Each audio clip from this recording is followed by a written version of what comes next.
It was a normal day in the Happy Hotel. Everyone was doing their own thing. Husk was drinking, Nifty was cleaning, and Charlie was keeping track of the hotel. Yet it was strange Alastor wasn't around much today. It was odd for him not to be around, but Charlie didn't pay it much mind as she shrugged it off. Okay, everything seems to be in order around here. Which is quite a surprise considering last month's incident. Charlie said to herself, recalling something she will not mention. Charlie continued her duties until she was interrupted by a small tap on her desk. Oh, Alastor! There you are! I haven't seen you all day.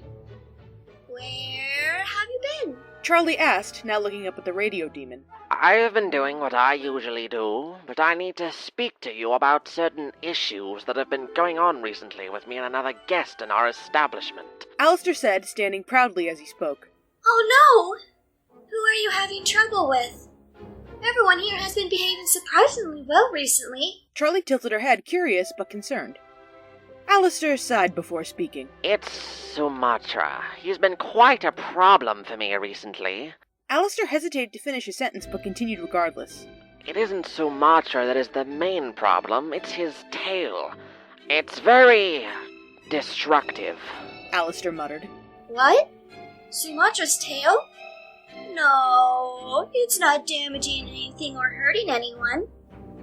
At least not that I have seen. Charlie chuckled a bit at the image of Sumatra's tail being more damaging than him. I mean, Sumatra was huge. His tail couldn't be the thing causing Alastor of all demons problems. Oh, trust me, Charlie, it has been quite the problem. His tail has been nothing but an absolute inconvenience. I mean, the other day it was awful. About a week ago, Sumatra was sitting by the window, sitting at the entrance of the hotel. He looked like he was waiting for something. Or someone, perhaps. Oh, hello there, Sumatra. What have you been doing on this fine day? Alastor announced as he entered the room, but Sumatra's eyes were glued to the window. He didn't even notice Alastor talking to him. Hello? Can you hear me? I know my microphone is on. Alastor said as he walked up closer to Sumatra. Sumatra still did not answer. His attention was all on that window. What was so appealing about that window? Alastor was quite curious to know. And he was about to know. Someone was walking up to the hotel. Who is that? Sumatra's large tail covered in thorns smacked against Alastor in the face, causing him to fall to the ground. Sumatra then got up and approached the entrance door. His tail happily wagged back and forth. He was excited because Agate and Miksu came back after not visiting for quite some time. Alastor attempted to get up, but just slumped down again. He needed a moment. Charlie began to giggle. Oh, come on, Alastor. He was in a good mood. You can't blame him for being excited to see his close friends. Charlie made a valid point. Fine. You might be right about that situation. However, you don't know what else that tail's done to me. Alastor inquired, pacing slightly as he spoke. Charlie, now interested and amused by Alastor's ramblings, sat down in a nearby chair to hear him out.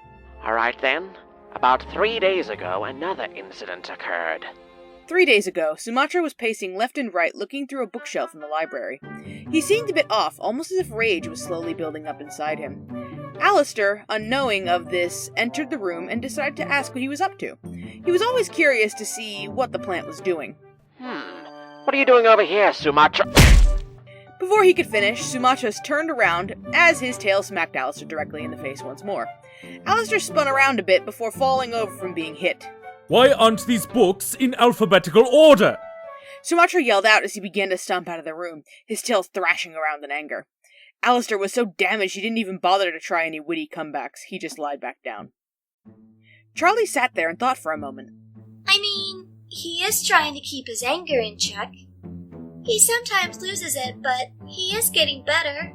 Alastor finally began to speak louder, a glitchy sound joining on his speaking voice. That's not the point, Charlie. My face keeps getting damaged because he cannot control his back end. Alastor, being stressed, let out his frustrations in a way, venting to Charlie. Charlie smiled as she got up and put a hand on Alastor's shoulder for some comfort. Hey, don't worry too much about it, Al. He isn't doing it on purpose. It's probably just a funny coincidence. Charlie spoke calmly, trying to calm down the radio demon. Perhaps you're right, Charlie. Maybe it's not his fault. Suddenly, Sumatra's tail hit Alastor's body, and once again he fell over. Alastor looked up at the large tree. Alastor's demonic symbols appeared around him due to being angry. Oh, my apologies, Alastor. I did not see you. Sumatra apologized quickly, realizing what his tail had done. Charlie chuckled. Sometimes you just don't know what that tail of yours is doing, do you? Charlie asked playfully. Sumatra let out a small smile. I suppose I don't. Alastor, of course, still on the ground, wanted to get back at him, but didn't want to at the moment. I mean, what was the point? It's not like he could do anything. That tail would somehow hit him again. Sumatra looked down at the radio demon before a smirk appeared on his face. Oh, come now, Alastor. It's just a couple of thorns. You'll be fine. Alastor at that point was boiling with anger, but Charlie quickly grabbed Sumatra's hand to pull him out of the room. Hey, let's go get some tea, Sumatra. Some tea sounds good now, right? Right? Charlie asked, trying to get him away from Alastor. That sounds lovely. Sumatra calmly said, walking with Charlie. The two left the room, leaving Alastor there. Angel suddenly walked up and looked at the radio demon on the ground. Wow, who pissed in your coffee? Looks like a tree hit you upside the head.